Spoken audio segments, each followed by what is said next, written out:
कर्क राशि वालों कैसा रहेगा मई का महीना, क्योंकि पांच पांच ग्रहों का इस महीने में बदलाव हो रहा है। आप देखें कि सूर्य जो है सो 15 मई को मेष राशि से वृषभ राशि में प्रवेश कर रहे हैं, यानी कि आपकी कुंडली में 15 मई तक दसम भाव में, 15 मई के बाद एकादश भाव में चले जाएंगे। मंगल देवता कुंडली के प्रथम भाव में ही कर्क राशि में रहेंगे। बुध देवता 7 मई को मेष राशि में प्रवेश करेंगे और 23 मई को फिर वृषभ राशि में चले जाएंगे।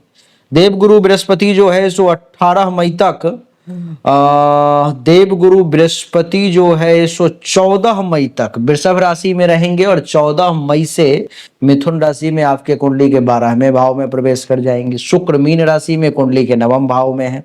शनि मीन राशि में कुंडली के 9वें भाव में है। राहु 18 मई को मीन राशि से कुंभ राशि में आ जाएंगे और केतु कन्या राशि से सिंह राशि में आ जाएंगे। इन सबका क्या प्रभाव होगा, क्योंकि पांच पांच ग्रहों का जो ये महापरिवर्तन होने जा रहा है, इसका क्या आपके ऊपर प्रभाव पड़ेगा, ये एक एक करके समझते हैं और बड़ा संक्षिप्त में बताने का मैं प्रयास करूंगा, लंबा नहीं खींचने की कोशिश करूंगा। चर्चा सूर्य से ही आरंभ करते हैं। आप देखें कि 15 मई तक जो है सूर्य कुंडली के दसम भाव में मेष राशि में उच्च अवस्था में बैठा हुआ है। उच्च अवस्था में मारक से मारक ग्रह हो, विपरीत से विपरीत ग्रह हो, खराब से खराब ग्रह हो, लेकिन अगर उच्च अवस्था में आ जाए तो वह अच्छा फल देने के लिए विवश हो जाता है।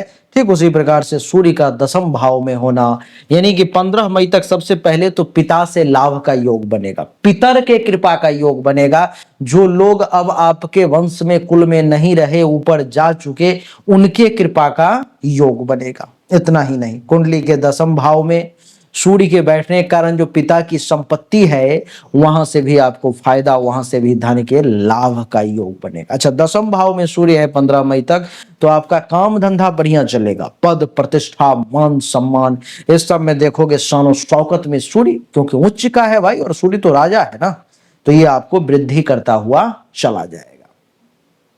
सूर्य का दसम भाव में बैठना यह भी दर्शाता है कि घुटने वगैरह में दर्द थे, पाँव में परेशानी थी, तो उन सब में कुछ राहत जो है सो महसूस होगी। यानी कि 15 मई तक सूर्य का कुंडली के दसम भाव में होना आपके लिए बिल्कुल चमत्कारिक रिजल्ट से कम नहीं है, बहुत बढ़िया ये रिजल्ट देगा ही देगा। अच्छा, सूर्य 15 मई के बाद जब वृषभ राशि में चला जाएगा, यानी कि कुंडली के एकादश भाव में, तो क्या करेगा, तो आमदनी में वृद्धि करने लगेगा, क्योंकि धन का मालिक आ गया एकादश भाव में, बैंक बैलेंस का मालिक आ गया एकादश भाव में, यानी कि धन धान्य संपत्ति को सूर्य बढ़ाना शुरू कर देगा।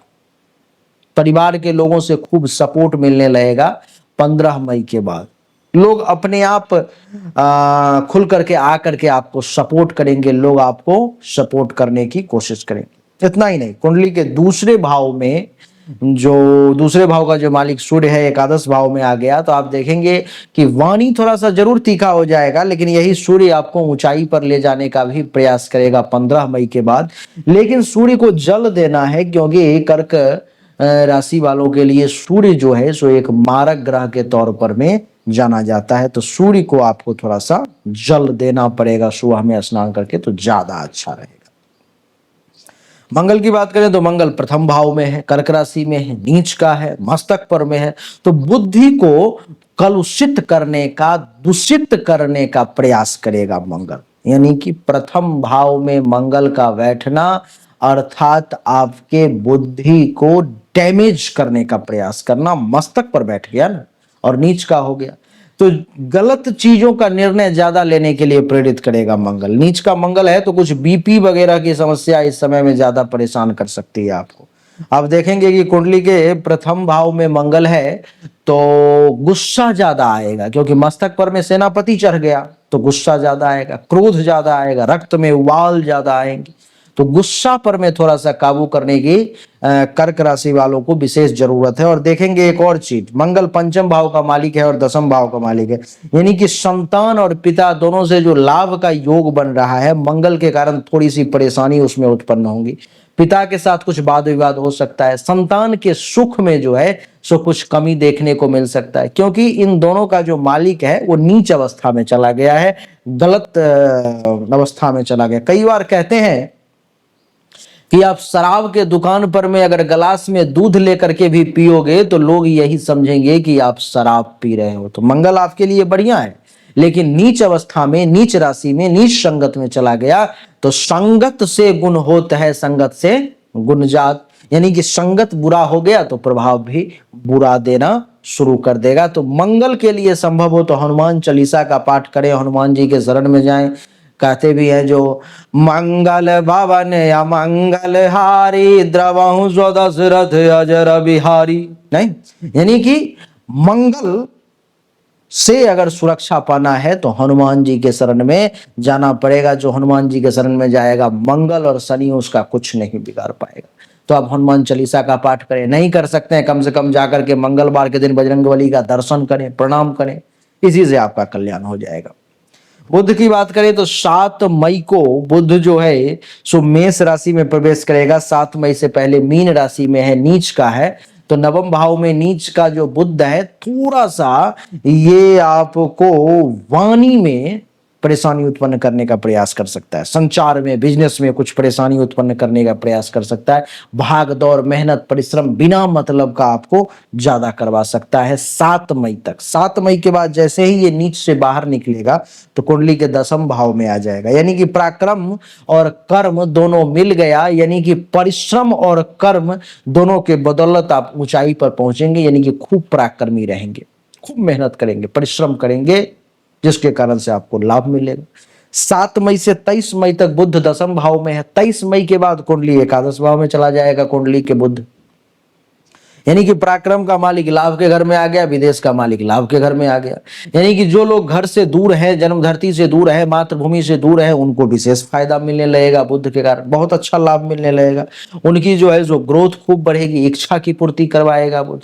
जो मन में भाव था और पूरा नहीं हो पा रहा था, ये बुध उस भाव को पूरा करने के लिए हर संभव कोशिश करेगा, जो आपकी वो इच्छाएं पूरी हो जाए। विदेश से विशेष लाभ का योग है, छोटी छोटी यात्राएं बहुत करवाएगा बुध। और जब 23 तारीख के बाद छोटी छोटी यात्राएं करेंगे तो यात्राएं फालतू नहीं जाएंगी, ऐसे ही नहीं जाएंगी। वो यात्राएं आपकी जानकारी के लिए बता दूं कि वो यात्राएं जो है सो आपके लिए लाभप्रद साबित होंगी, वहां से भी आपको फायदा मिलेगा ही मिलेगा, ऐसा संभव है देवी और सज्जनों।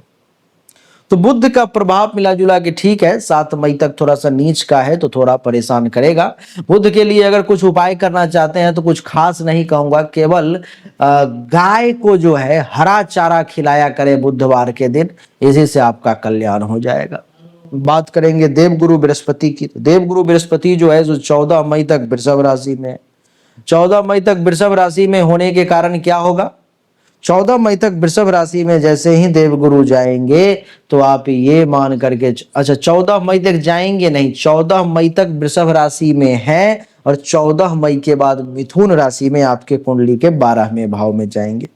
तो 14 मई तक तो ये आपको फायदा देंगे, लाभ देंगे, क्योंकि दुश्मन का मालिक गुरु लाभ के घर में चला गया, यानी कि दुश्मन वगैरह से भी कुछ फायदा दिलवा देंगे। भाग्य का मालिक गुरु लाभ के घर में चला गया तो भाग्य भरोसे अचानक से बिना परिश्रम का कई बार जो लाभ मिल जाता है उसी को भाग्य भरोसे लाभ कहते हैं, जो आपको देवगुरु बृहस्पति 14 मई तक दिलवाएंगे। 14 मई के बाद देवगुरु जो है 12वें भाव में चले जाएंगे तो थोड़ा सा परेशान करेंगे। आप देखेंगे कि 14 मई के बाद गुरु के कारण जो है आपको थोड़ा पैसा ज्यादा खर्च होने लगेगा। जहां पर में 5 रुपया में काम चल सकता था, वहां पर में 10 रुपया खर्च कैसे हो जाएगा आप सोच नहीं पाएंगे, आप समझ नहीं पाएंगे। आपको बता दूं कि देवगुरु बृहस्पति का 12वें भाव में बैठना यानी कि खर्चा का तो ज्यादा होना ही, लेकिन फालतू के खर्चा का ज्यादा होना, बिना मतलब का ज्यादा पैसा खर्च हो जाएगा। कुंडली के 12वें भाव में देवगुरु का बैठना यानी कि हॉस्पिटल का खर्चा एक्टिवेट हो जाएगा। आप देखेंगे कि घर में कोई ना कोई बीमार होना शुरू हो जाएगा। आप देखेंगे कि घर में कोई ना कोई जो है सो किसी को सर्दी हो गया, बुखार हो गया, वो ठीक हो गया, फिर जो है सो कुछ सर में दर्द हो गया, यानी कि कुछ ना कुछ दवाई, कहीं चोट लग गया तो दवाई जो है सो कुछ ना कुछ मेडिसिन घर में आती ही रहेगी। तो गुरु के लिए थोड़ा सा उपाय करने की जरूरत है। गुरुवार के दिन विष्णु सहस्त्र नाम का अगर पाठ करें अथवा श्रवण करें तो बहुत अच्छा है। 14 मई के बाद शुक्र की बात करूं तो शुक्र उच्च का नवम भाव में, ससुराल से खूब लाभ का योग है, साला साली से बढ़िया फायदा का योग है, धर्म कर्म के पालन करने का योग शुक्र बना रहे हैं तो जो बहुत बढ़िया है। माता इस समय में खूब धर्म कर्म का काम करेंगी। माता के बदौलत अथवा माता के साथ अगर संबंध अच्छा बना करके रखेंगे या माता से राय विचार करके अगर काम करेंगे तो आपको भाग्य उदय में मदद मिलेगा, भाग्य का खूब साथ मिलेगा। अच्छा, क्योंकि माता का मालिक शुक्र उच्च का हो गया और शनि जो है सो कुंडली के नवम भाव में वो भी आ गया, यानी कि पत्नी का मालिक नवम भाव में, पत्नी का मालिक नवम भाव में, यानी कि पत्नी से भी राय विचार करके काम करेंगे। पति पत्नी से अगर जीवन साथी के साथ अगर सहयोग लेकर के काम करेंगे, उनकी बातों को भी मानेंगे तो भी भाग्य का खूब साथ मिलेगा, भाग्य भरोसे बड़े काम होंगे। विदेश का मालिक भाग्य के घर में चला गया, जो लोग हिंदुस्तान से बाहर, अपने देश से बाहर हैं, उनको भाग्य का खूब साथ मिलेगा। तो राहु जो है सो 18 मई तक मीन राशि में है, उसके बाद कुंभ राशि में आ जाएगा।